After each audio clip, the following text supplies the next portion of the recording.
welcome to Huddle Up, another episode. This week we've got Steve Granda sitting in and for Rob Flock, and he's going to be helping me out with the interview with our very special guest, one of my good friends and a guy I've respected a long time, Fred Glasgow. Hey, Fred, Steve. Hey, how you doing? Good, man. Thanks for joining us. I want to thank our sponsor, Maxie's, who's always on board with us. And also, I want to remind everybody about the spring game coming up, 11 and 12. We're going to have a lot of activities. Sign up. Go to our website. You can sign up there. Real quick, too, just to subscribe to the YouTube channel and follow us on Facebook. It's perfect that Steve's here tonight because apparently you guys have some kind of history that I'm very curious about. Steve, why don't you start it off, man? How did you get to know Fred, and how's that all work out? Well, when you're a little guy and there's someone that's bigger than life, you look up to them. And I had the, unique perspective of having my father coach Fred in high school. And Fred was okay in high school. He might have been okay in high school. He had, 4,000 yards or something like that. But I really remember a game against, I think it was Shade, and he had about 400 yards. And I don't think he played much more than the half. And he's dragging people down the field, and my dad must have called the same play 10 times in a row. He's not going to take Fred out of the game, but he's not going to try to run the score up on anybody. And, it was a good guy to look up to. And then, and how would I know he'd have the career that he had in athletics and then also as a professional? So I think I made a good choice. And Fred, thanks for being such a stud, because my dad got to win a lot of games because of guys like you. So Fred, now you got to tell me, was Steve's dad like Steve? I mean, what kind of a coach was he? Steve's dad was intense. I mean, he was for back then a high school coach. He was a dream to have because he knew exactly who to put where and just how to get the most out of everybody. I mean, he was a good guy. Plus, Steve was in diapers all the time, so we had to take care of him. Come on, Fred. I was like 7. I was out of diapers. I was thinking that you admired Fred, but Steve, you ended up being a linebacker and not a running back.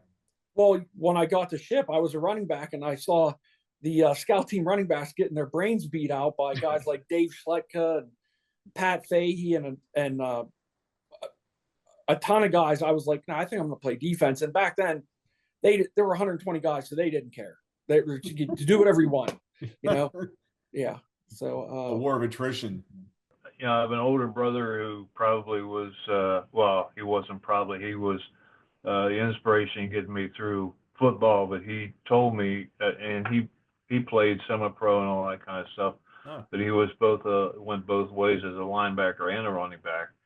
And he told me, he said this for years and years, he said, when someone comes in to tackle you, hit them harder than they've ever been hit before, because the next time you come through that hole, they're going to go the other way.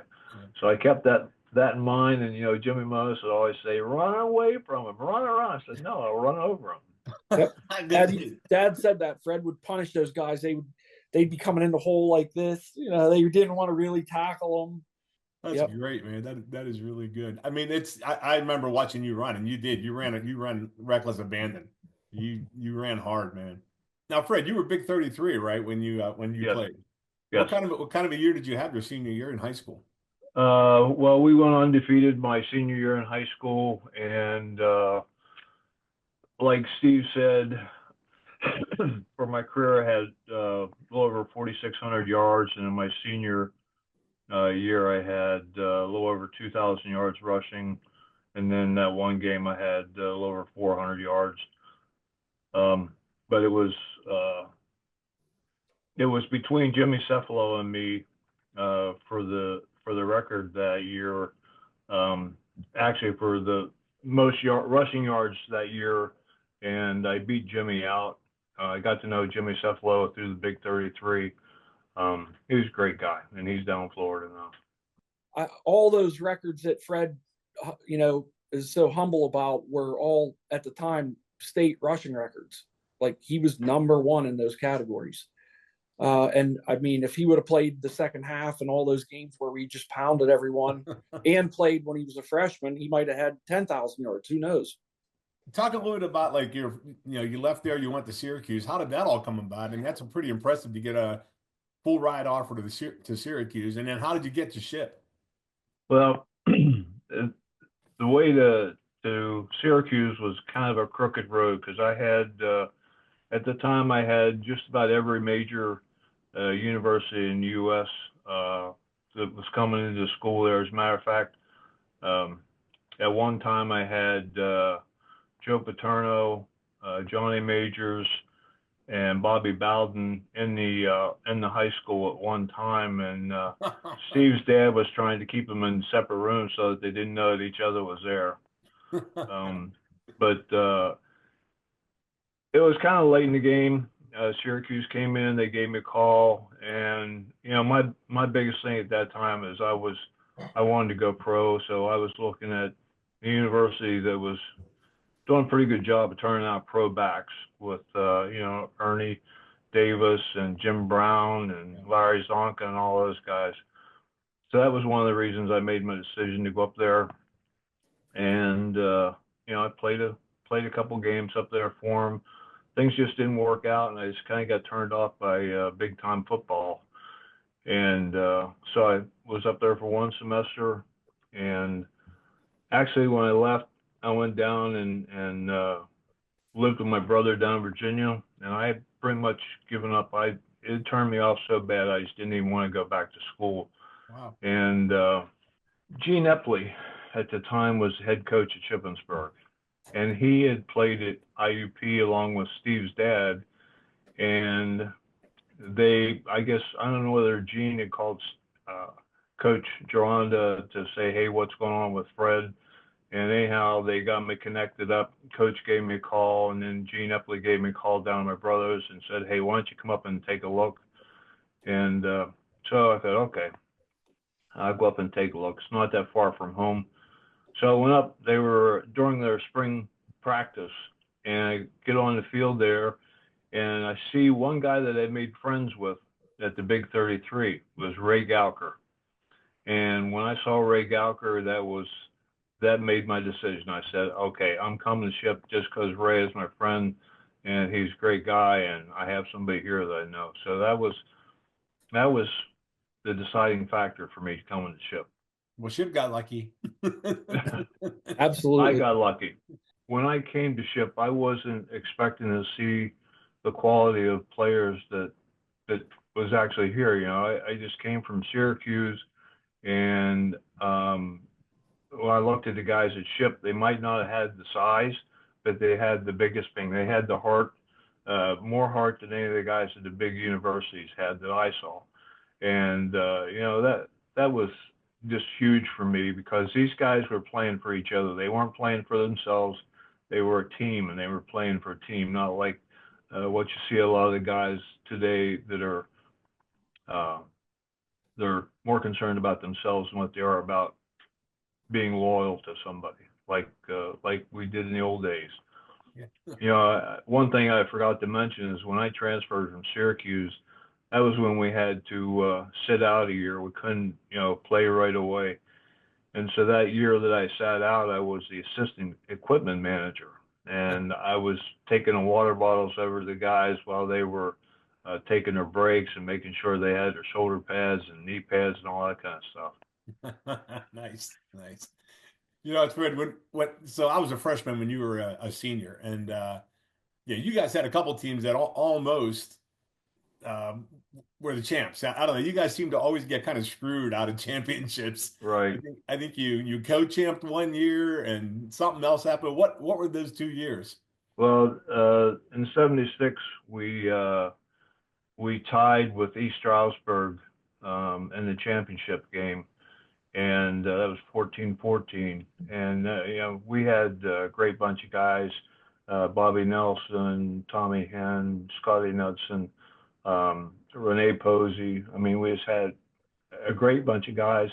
And then, and that was also when the game ended, there had been nothing set up in the rule books about what to do if the game had tied. So we stood out there in the center of the field for probably a good 15, 20 minutes until they were making phone calls saying, hey, what do we do here? And so they finally said, okay, the game's over. It's a tie game.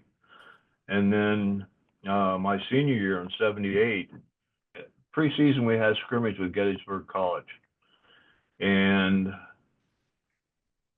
so we won the division. We were going to go to the championship game, and all of a sudden the officials came out and said, no, you guys broke the spirit of the law. You're only allowed to play, 10 games or something like that. And because you had a scrimmage with Gettysburg College, that was considered a game. So we got screwed out of that one. And I think we had a really good chance my senior year there to do a little bit more. I think where we're ranked, could have probably gone on to some of the playoffs too. Yeah, I just know the guys on that team. Like I said, I was a freshman, and you guys had some real studs on that team. I remember coming into camp thinking like, man, I don't know if this is if I'm going to make it here. This could be tricky. Yeah, we had some good guys, Johnny Sell, and my good buddy Tommy Lease. I mean, he was my savior up there. Good blocking back. Todd Cronister, Joe Kachanowski, Barry Walters, and Johnny Sell. So we had a good bunch of guys up there in the line. Fred, I remember when I got there, man, and the defense, you were talking about the offensive guys, but I was thinking on defense, Erwin Ellman, Mike Maxwell. I'm trying to think of who else was Ray Mancini, and Wirtz for defensive ends. Tony Noble. Was that Brian Clement playing at that point? Yep, he was D-back. Yeah, there was a lot of good players. Scotty Orndorff. Scott Orndorff, yeah. Yeah, I got my bell rung a few times. We had a great bunch of coaches. We had Coach Mark, we had Jim Monis, Dickie Nye, we had Drags there, Swifty, and Coach Rolla. I mean, Coach Rolla, he probably kept more guys in school than anybody else because he was a great person to go out there and be your advocate. But again, we just had a great bunch of guys. So, Fred, I have a question for you, and this one actually comes from Coach Geronda. Okay. He wanted to know, your career in the military, you're always doing what's right. You're always following the rules. Yes, sir. Yes, ma'am. Was there anything you ever did at Northern Bedford that maybe you shouldn't have been doing? Yeah, my senior year, one of the guys brought his little motorcycle into, I guess it was camp just before we went into camp. So I took it for a little ride across the parking lot. Well, I took it for a ride across the parking lot. Somebody stepped out in front of me, and I locked up the brakes, front brakes on it, and I went out over the handlebars and skidded across the parking lot on my shoulder and the side of my head. And I went in, the coach said, oh, yeah, was in an accident out there, and I'm feeling up at my head, and I feel all my hair matted up. Well, I didn't realize that I had a headband on, and my hair had just wrapped into the headband. I thought my scalp was coming off and everything else. So that was one of the things that your dad wasn't too happy about.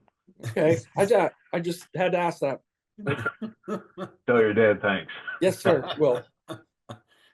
Fred, in your years at Ship, man, you had some big moments. You're in the Hall of Fame, all the rushing records and all. But what's the highlight of the years that you spent at Ship? Like, what's something that really stands out as a moment?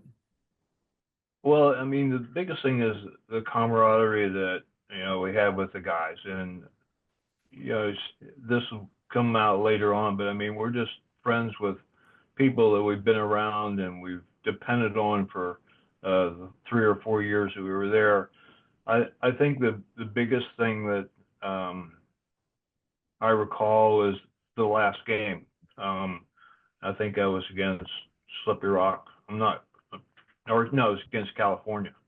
And I had the career rushing day. It was the most yards. It was like 170 yards or whatever. Not anywhere near what John Kuhn did. That would be a low day for him. But it was just the fact that one time when in the huddle and the guys are all saying, "Come on, guys, we got to get the record for Fred. And it was they were pushing for me to get the yardage to get a rushing record, and that just meant a whole lot to me right there. Well, you brought up Tom Lease, so I'm going to follow up with my Tom Lease question. Okay. I talked to Tommy, and he said to ask you about a very challenging training you had where you were in the Navy. And we'll get into the Navy stuff too, but I'm very curious to see. I think most people know that you were in the Navy, a Top Gun fighter pilot. Very impressive career in the Navy. But what was that challenging thing you had to do? He was talking about if you ever saw the movie Officer and a Gentleman, that's we went through Aviation Officer Candidate School down there in Pensacola. And one of the things we have to do is go through all kind of swim quals. We have to do 3 different strokes: the side stroke, the breaststroke, and just the normal stroke. But then the other thing goes along with that is we were in full flight gear and we had to swim a mile in the pool. And of course, me coming from the farm, I didn't have too many swimming pools out there in the backfield anywhere. So I had to go through stupid study swim for a while until I got my strokes up that I was able to swim that mile. But that was a challenge, especially when you had 36 guys in the pool at one time. So Fred, what do you do now, Fred? You're out of the Navy now. What have you been doing lately? Well, when I was in the Navy, I flew the F-14, and now I work for the Department of Defense down here in Department of the Navy, and I work in logistics. We make sure all the Navy and Marine Corps aircraft have all the parts they need to keep their aircraft and unmanned aircraft flying. So I, not in the cockpit, but I still have my hand in it by making sure the other guys are flying. With NIL, with transfer portal and all that kind of stuff, like what's your message to the young guys now, the guys that Mac's bringing in? Last year he had a team with a lot of freshmen. He just brought in a bunch of new recruits this year. What's your message to maybe young guys on the team this year? I was going to say, I actually had the opportunity to speak with one of the incoming freshmen for next season because he's from Central Cambria, from Ebensburg. And we very rarely have anybody from here attend Shippensburg. So I'm very happy. And I told him he's just going to have to stick it out because I said, all the kids that are as good as you are now going to the next level. So you're going to have to start over again. You're a freshman again. I said, but if you can put that first year in and get bigger and stronger, get some credits under your belt, figure college out, it's going to be the best 4 or 4.5 years of your life. And, don't give up because you might not be on the field on the first Saturday this fall like you've been for the last 4 years. I think my biggest takeaway from this is, let's say you have a great year and you're thinking about leaving. You got to also think about one other thing is you had a great year, not because necessarily of you, but you had a great year because your teammates that were around you. If you leave, what's to say that now you're the bottom of the barrel and you don't even get to see that greatness again just because you don't have the same bunch of good guys that you were around before. And at some point there's got to be loyalty come out. I mean, not only the school's being loyal to you by doing everything they can for you right now, and especially we're trying to help out here with Mac. There comes a point where the athletes have to be loyal to the school too, and loyal to the coaches. With the spring game coming up and we have our reunion for RR4L, it's kind of cool to reconnect all those bonds. And, I'm meeting guys that I've never met before. Can you talk a little bit about, and Steve, I'll start off with you, talk a little bit about maybe that weekend and what that experience is like for some of the alumni maybe who are thinking about coming? Yeah, I'd encourage everybody to come back. It's not going to cost you anything to come back. You're gonna relive some great memories. You're gonna run into some guys that you might have seen, a year ago. You're gonna run into some guys you haven't seen in 35 years, depending on how old you are when you come back. And you guys probably understand this, and everybody else is going to listen to this. When you have really good friends, great teammates, people that you would do anything for, you might not see him for years, you might not see him for decades, but the second you see him, you pick up where you left off.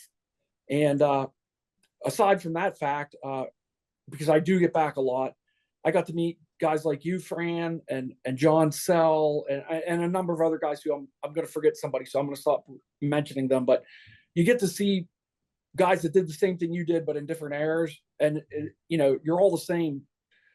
You're all the same guys. You played at Ship, you got educated at Ship. Maybe you met your spouse at Ship, but you definitely made your best friends at Shippensburg. And I was fortunate enough to meet my best friends, meet my wife, get educated, and play for 4 years. So I can't imagine if guys can or have the ability to get back, that them passing up the opportunity, because it's a great weekend. I know we had a good time Friday evening last year. A lot of the guys at the hotel, and a lot of guys hung around for a good long while. I'm usually in pretty early, and I did not go to sleep until 3 o'clock that night. I couldn't get away from those guys because they were telling stories. I just had to listen to them. Yep. I pretty much echo what Steve's saying. You know, every time I get back there, it's like I see somebody that I played with that I hadn't seen in 10 years. But, 40 years ago. But I mean, it's nice just to go back, because it's not just a teammate, it's family. And that's one of the things that Mac tries to drive home. We are really a family, and you see it when you see all the guys come together there. Tony Winters, I mean, it's just like someone you've known your whole life. And like Steve said, you may not have seen him for 40 years, but the instant you see him, it's just like you just saw him yesterday. Are you going to the spring game, Fred? Yeah, I already have my hotel room. Nice. And Steve, you're good too, right? Yeah, Fred and I are going to go visit Joan Jett after the concert. Hey, wonder if she's staying at the Marriott. Where else is she going to stay? She can hang out with us in the lobby.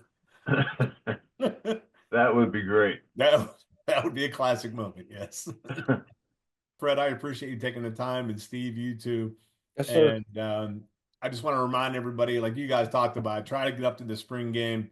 You can go to the website rr4l.org to register, to sign up. And we got a lot of good things planned. Frank Van Buren's going to come up and speak, another great running back who also was in the Army, helicopter pilot. And it must be something with running backs and flying. I mean, you guys fast. just can't get enough. Go fast, that's what it is. Great, Fred. Well, we appreciate it, man. We're going to have our next week's show. We're going to have Jeff Fickus on, another Hall of Fame guy. It's Hall of Fame month, I guess. Great defensive back, and he's going to join us. So, guys, thanks for being here. Greatly appreciate it. And thanks. Shout out to Maxie's too. See you. That's right. Can't forget Maxie's. And we'll see you both at the spring game. Yes, sir. Okay, sounds good. All right, Fred, we're going to race. Got that new hip now. You'll lose.